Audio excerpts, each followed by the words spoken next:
Halo teman-teman, perkenalkan saya Riana Natifa Eka Cahyani dari kelas 12 MIPA 5 nomor absen 28. Di sini saya akan mengulas materi mengenai landasan ideal dan konstitusional politik luar negeri Indonesia bebas aktif. Mari kita belajar bersama, yuk kita mulai. Nah, yang pertama di sini ada pengertian dari politik luar negeri. Politik luar negeri sendiri yaitu serangkaian kebijaksanaan dari suatu negara dalam pergaulannya dengan masyarakat dunia yang semuanya didasarkan untuk memenuhi kepentingan nasional. Indonesia sebagai sebuah negara yang berdaulat juga menjalankan politik luar negeri yang senantiasa berkembang disesuaikan dengan kebutuhan dalam negeri dan perubahan situasi internasional.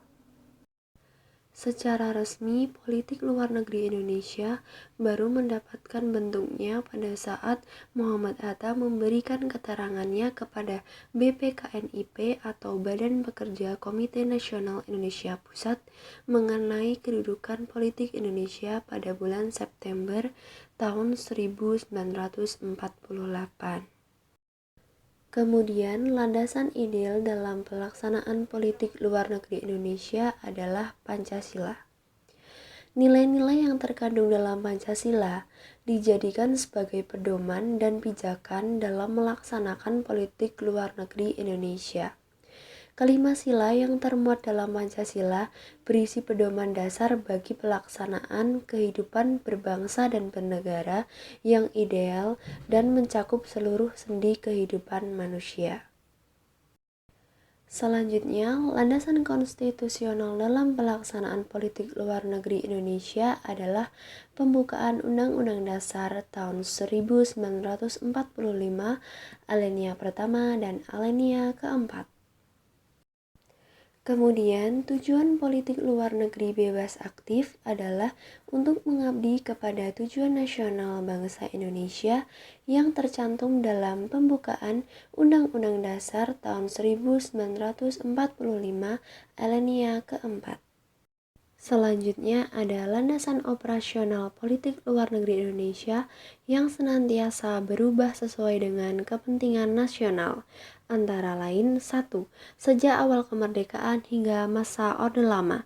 2. Masa demokrasi terpimpin. 3. Masa Orde Baru.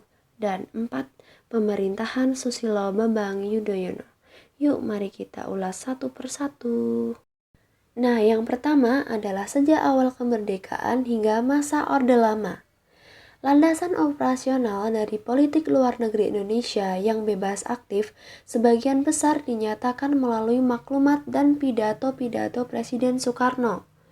Beberapa saat setelah kemerdekaan, dikeluarkanlah maklumat politik pemerintah tanggal 1 November tahun 1945 yang isinya politik damai dan hidup berdampingan secara damai, tidak campur tangan dalam urusan dalam negeri negara lain.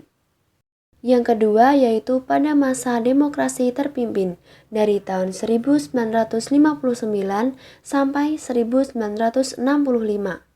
Landasan operasional politik luar negeri Indonesia adalah berdasarkan Undang-Undang Dasar yang terdapat dalam pembukaan Undang-Undang Dasar alinea pertama, pasal 11 dan pasal 13 ayat 1 dan 2. Amanat Presiden yang berjudul Penemuan Kembali Revolusi Kita pada 17 Agustus tahun 1959 atau dikenal sebagai Manifesto Politik Republik Indonesia.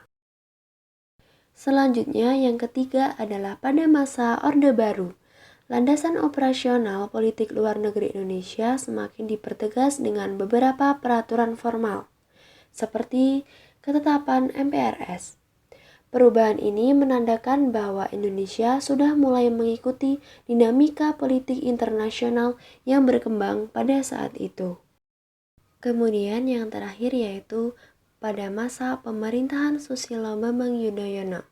Secara substansif, landasan operasional politik luar negeri Indonesia dapat dilihat melalui Ketetapan MPR nomor 4 garing MPR tahun 1999 tanggal 19 Oktober tahun 1999 tentang garis-garis besar haluan negara dalam rangka mewujudkan tujuan nasional periode tahun 1999 sampai tahun 2004. Nah, cukup sekian yang dapat saya sampaikan. Semoga bermanfaat and see you next time, teman-teman.